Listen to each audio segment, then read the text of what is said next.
Welcome to another episode of The State of Sustainability. I'm your host, Saif Hameed. In this episode, we're going to do my personal wrap-up of what I saw over 2025 and my predictions or my hot takes on what I'm expecting over the course of 2026. I know that there's a lot of versions of this out there, so this is going to be my views, not the view of my organization or any other organization, and also not the general stuff that you might find on LinkedIn or on the web, or if you ask your LLM of choice. I'm going to try and give you a nuanced, slightly edgy, slightly personalized view reflecting the conversations that I'm part of and the circles that I draw my insights from. I hope you enjoy it.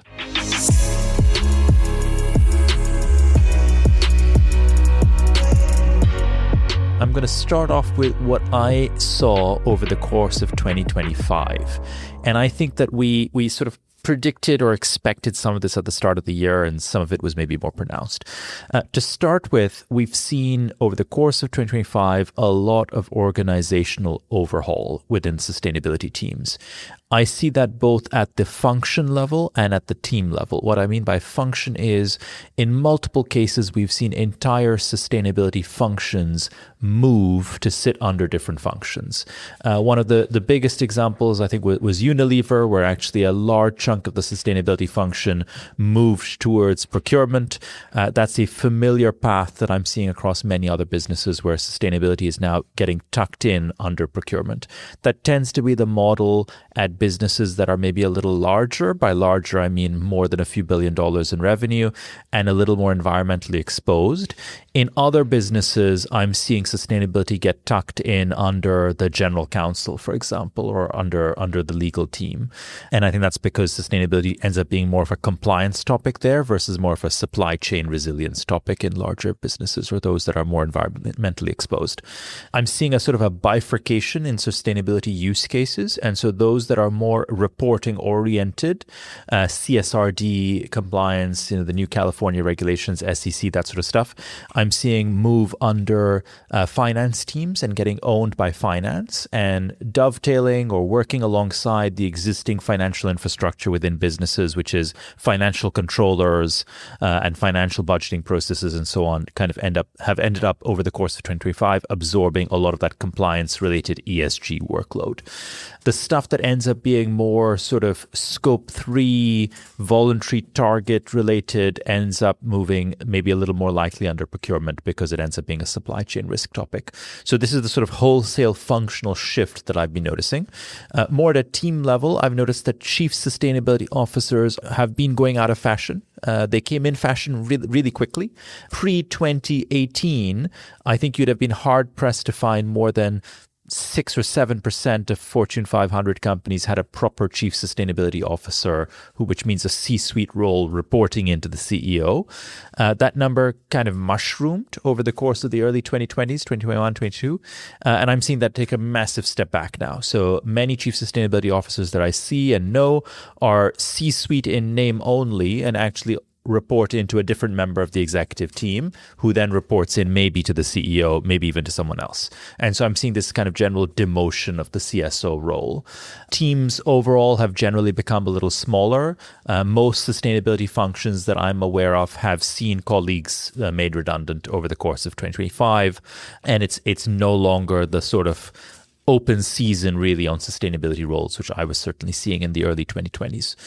That's on the functional side. I'm seeing elevated expectations for those that are left within those functions and teams, and that's been a trend that I've seen develop over 2025. What I mean by that is that those who are entry level, and by entry level I mean maybe a few years of experience coming into a sustainability function, I'm seeing a demand for much harder technical skills. What I mean by that is go back a few years and you had many of these sustainability analyst roles where it could be kind of a general dog's body doing all kinds of things with some sustainability subject matter contextual awareness and affinity. And anyone who had done something like a sustainability internship or something a little adjacent was well placed for that sort of a role because there was a high demand for those roles.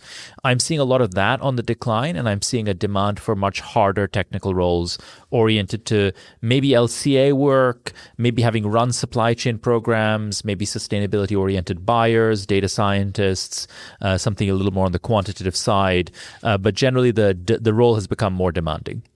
At the mid-level, so people who are leading teams, maybe directors, senior managers, those sorts, I'm seeing a push towards this individual owning much more of the problem set. And so it is now quite common, multiple, I would say, senior sustainability leaders in my own personal network have, over the course of 2025, being told that their responsibility is maybe double or maybe even triple, basically. So if they were running a region, they're kind of running global. Maybe it's the same role title, the same pay, but the responsibility has just gone from regional to global.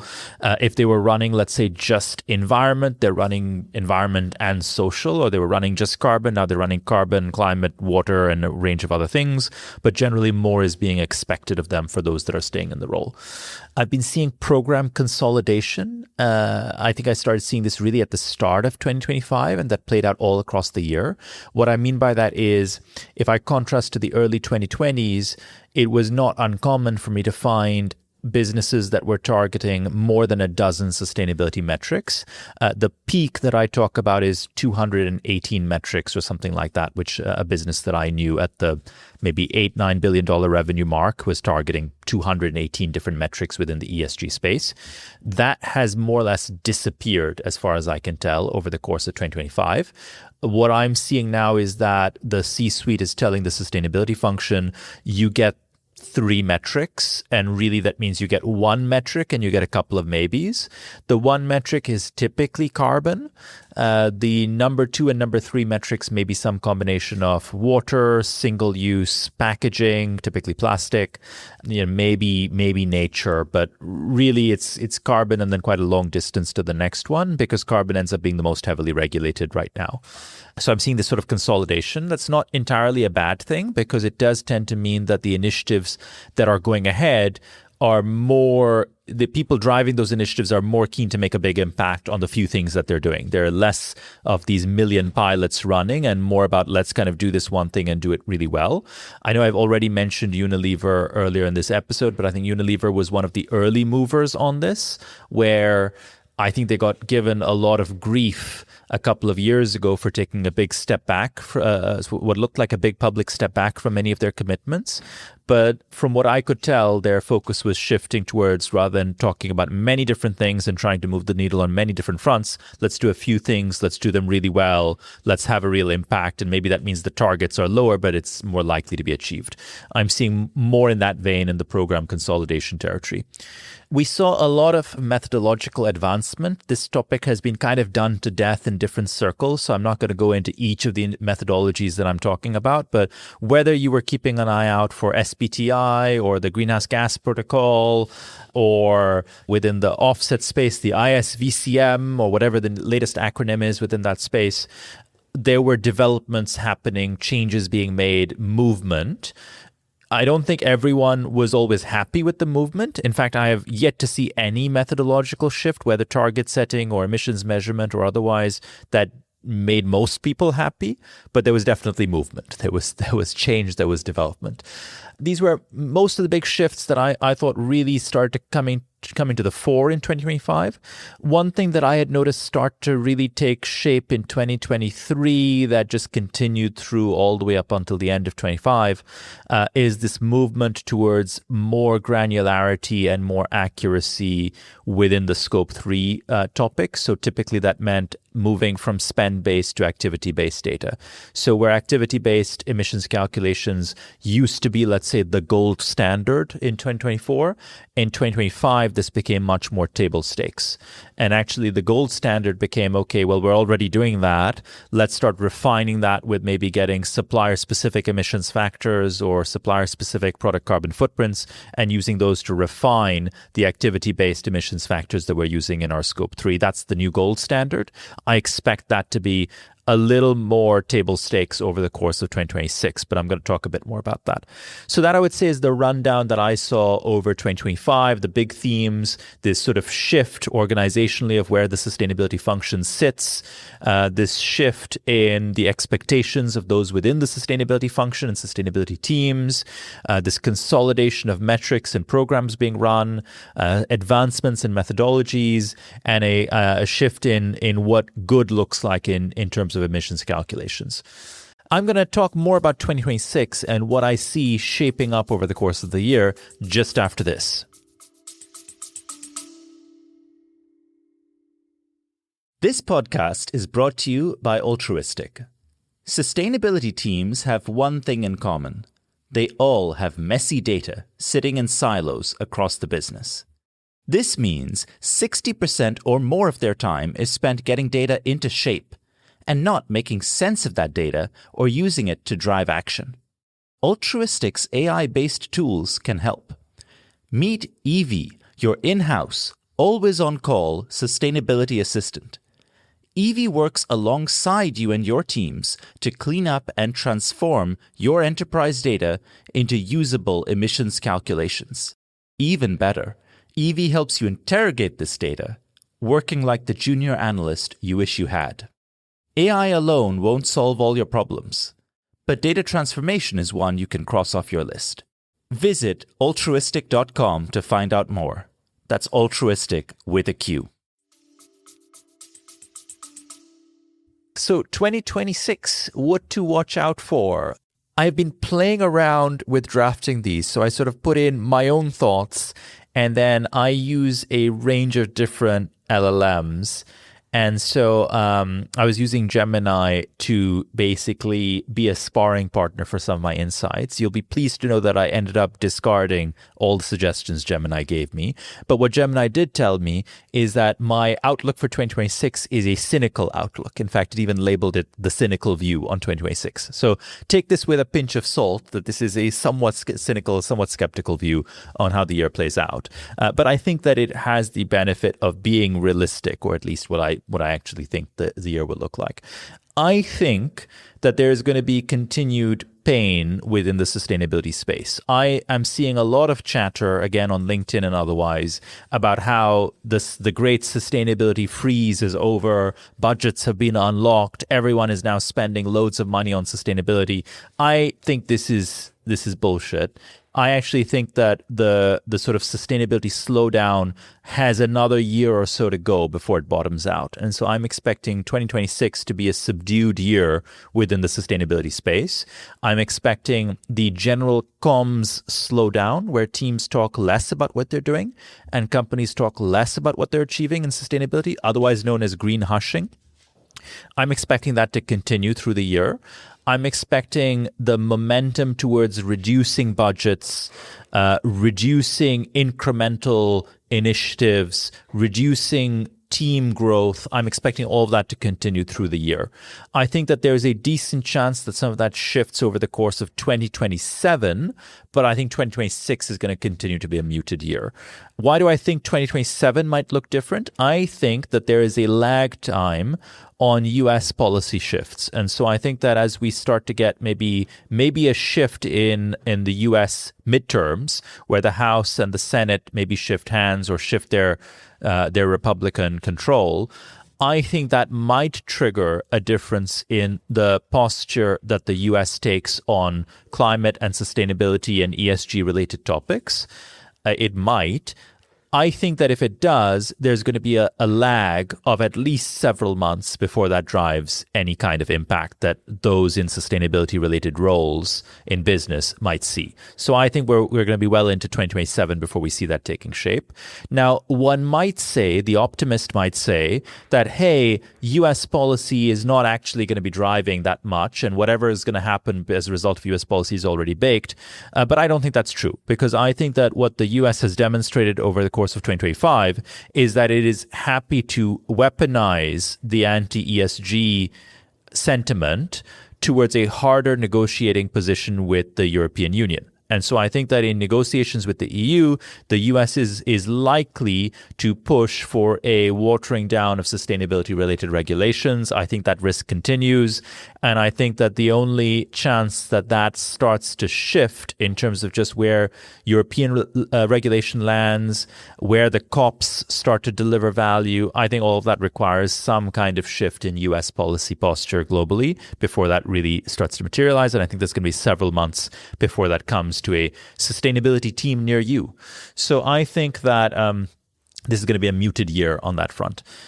I think, and I preface this a little in my rundown for 2025, I think that we're going to see product carbon footprints or supplier-specific emissions factors start to become more of a table stakes topic within business. I'm certainly seeing this becoming table stakes within pharma, within food, within consumer goods more broadly, within packaging. I think that there's a lot of sectors where product carbon footprints are going to become the norm for supplier programs that are being run within business. And I think that these PCFs are going to be used for three purposes.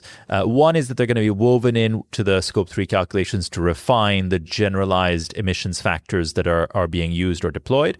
A second is that they are going to be incorporated into product carbon footprints or product claims that will be shared onwards by the business. If you're a food business, maybe you're sharing this with a retailer. If you're a packaging company, you're sharing this with a CPG or a brand, and they'll still be shared onwards. And the third is that I think that PCFs will be incorporated increasingly into procurement decisions. I think that there's a myth out there that this is going to drive massive premiums or discounts. I actually don't think that there's going to be that much movement of dollars up or down. I see the argument that actually sustainable products need to be cheaper. I see the argument that sustainability products don't need to be cheaper. People will pay more for them. And I think actually neither is really true. I think that it'll be a nice competitive ground in a tender process. So if you're a brand, let's say, and you're looking for a new packaging supplier, you get two bidders who are at similar levels of quality, similar price points, similar terms on all fronts. You will likely look at the more sustainable player and you'll say that looks like a nice edge that will get me some brownie points as a buyer internally, help me meet some of my targets internally and help the business meet some of its targets. And maybe you use that as a decision to go with that seller, or you use it as a bargaining chip to get the other seller to improve its own offer. And maybe that improvement is on the forefront of price, or maybe it's sustainability. So I think that these will enter the terrain of negotiation leverage for procurement teams. And I think that's actually quite interesting. I think that's where it starts. Let's just contrast this with where we were maybe 3 or 4 years ago, where you basically had all of your buying activity focused on cash and cost and quality and timing and so on. And then you had a great all of this. Now let's go through a bunch of box ticks of ESG on the side. Do you employ children in mines? Do you have slaves working on a plantation somewhere? All the long list of other ills that you could be doing in your satanic corporate practices. And if no, fine, we'll buy from you. I think we're at a nice shift from there, where actually you're talking about weaving in a product carbon footprint into the qualitative or quantitative credentials of the actual thing that you're buying. I think that's quite a big shift in its own right, even if it's not concretely being paid for in dollar terms. I think there's another shift that I'm expecting to see, which I think will start to play out a little in 2026. We saw a bit of a hint of it in 2025, and we'll see more of it in 27, which is that I do think that emissions factors are going to become quite commoditized. This is maybe a topic of niche interest, but I think that as emissions factors give way towards supplier-specific emissions factors and product carbon footprints, as AI reduces the cost of generating new data points, I think that these moats that one might have seen a few years ago around emissions factor databases are going to disappear. And I think that most of those who are deep in this world of sustainability data are recognizing that. I think that over the course of this year, we are going to see little movement on metrics outside of carbon. This is one of the areas where Gemini and I disagreed. Gemini was of the opinion initially that nature and water would both be on the field as well, and we'd see significant shifts in how nature and water were treated. I challenged Gemini and I kind of said, look, I think this is bullshit. I think nature is going to be window dressing. I don't think we're going to see major progress on nature. I hear you, Gemini, on TNFD. I still don't buy it. I don't think nature is moving in a big way over 2026. Gemini ceded the point. And Gemini countered with saying, okay, fine, but water is closely tied to resiliency and risk-related topics. Think about if you're a beverage company, water needs to be available. It's an operational topic, doesn't come under the sustainability function always, can come under the ops function. And actually, a lot of the data that you need for your emissions-related stuff and your CSRD and so on, you're gathering the water data anyway. If I look at like what Altruistic does, we're already able to spin up water use cases by virtue of having done so much on the carbon front. At the same time, where I challenged Gemini, I realized that I'm happily talking about this as a conversation with my partner or something. But where I challenged Gemini was that I'm just not seeing any increased momentum on water teams in businesses. Water teams are not plentiful. Not every large business has a water team. Some do, and I know some that do. I don't see water teams growing. I don't see water teams getting much budget. And so even though it might be low-hanging fruit, I just don't see that much momentum on water. And behind closed doors, when I speak with companies in the beverage space, what they tell me is, look, like water may end up being the casualty. Like if we're talking about our 3 topics, water will be in the 3 topics, but it's not the first topic, and therefore it may be the casualty. So I expect to see little movement outside of carbon over the course of this year. I hope I'm wrong, but that's what I expect. Moving on to another theme that I'm expecting to see develop. We've been watching this for a year or 2 now. I think that we're going to see more of this restatement and retrenchment of targets. And that's probably disappointing news for most of us, but we're getting closer to 2030. And if you think about 2030 targets, everyone in this space already knows this, but your 2030 target is already kind of cooked by 2029. Really, it's more or less cooked by 2028. And if you think of the agricultural sector where like to get anything to change takes 3 years, it's sort of cooked by 2027. So I think that most businesses that were somewhat forward-leaning realized a year or 2 ago that they weren't going to hit their targets. I don't know if anyone has done this analysis. I'd be curious to see if someone has. But I think that probably like 5% of climate targets ever set were probably reasonable. I realize that's a completely made up percentage that I've literally just pulled out of the air. At McKinsey, there was this little sort of we used to source things on slides. You'd have the source as like whatever the source is some Gartner research or some Nielsen IQ research, and you were never allowed to write Google or Wikipedia. And the joke was that the actual source was pulled out of my ass, Puma, but you couldn't write that either. Anyway, I have no source for my 5%, so it is a Puma stat. But I think that most targets when set were unrealistic at the time. I think a lot of sustainability teams that were setting those saw them as aspirational targets, and I think those chickens are coming home to roost. So I expect ongoing retrenchment, backstepping, backsliding, whatever you want to call it, on targets. What I think is quite interesting is that I actually, we work with multiple Fortune 500 businesses, primarily in the food and bev and ag space, and I'm seeing an increased focus on wanting to model out different scenarios, different glide paths towards either a set target or different target variations, build up initiatives, look at what those initiatives will cost, stage gate those initiatives, and really think about this in a structured, concrete way, which I think is absolutely the right direction and the right way of thinking. At the same time, I think that where that is invariably going to lead to is an understanding that targets are unachievable. So I'm expecting targets to kind of take a big step back or continue to do so. And I think we'll only really have shaken all of that out by maybe 2029. And then the stragglers who didn't bother to shake them out will just flunk their targets and then slip away into the night and probably not set a new target. And then finally, this one is probably not of interest, except maybe some sort of Schadenfreude or Machiavellian delight. For those who don't know what the word Schadenfreude, I picked it up on an episode of Boston Legal, which is a show that most of you may or may not have seen. But Schadenfreude is basically taking a fiendish delight in the pain of others. And so all you sustainability professionals out there will know the feeling of stepping off a panel and immediately being surrounded by vendors. Some of them software, some consultancies, some brokers. My sort of rough guess is that, this is another Puma stat, is that at most events that you go to, probably 50% of the participants are vendors basically trying to sell you something. And within that 50%, probably about a fifth is Accenture. And I think that this final theme that I'm expecting to see is that a lot of the vendors, not Accenture, but many of the others, are going to be in serious distress over the course of 2027. Let me maybe correct that a little. I think they're already in serious distress. And I think that there's going to be a massive vendor shakeout.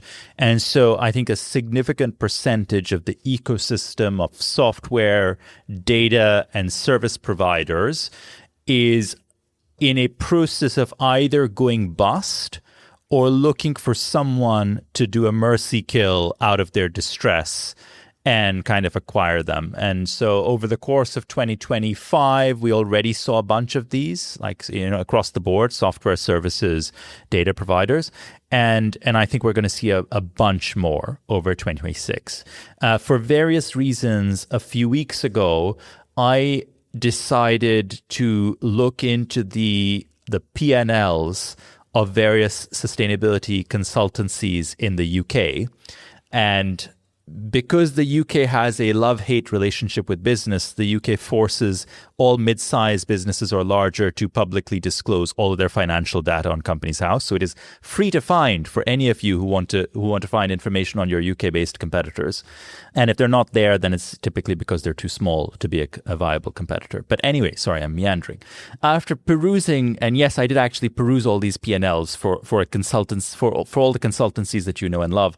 And I was surprised and quite shocked to find the scale of declining revenues, massive losses, restructuring, all of the like. And it's really true for the 3 or 4 largest sustainability consultancies that I could think of in the UK.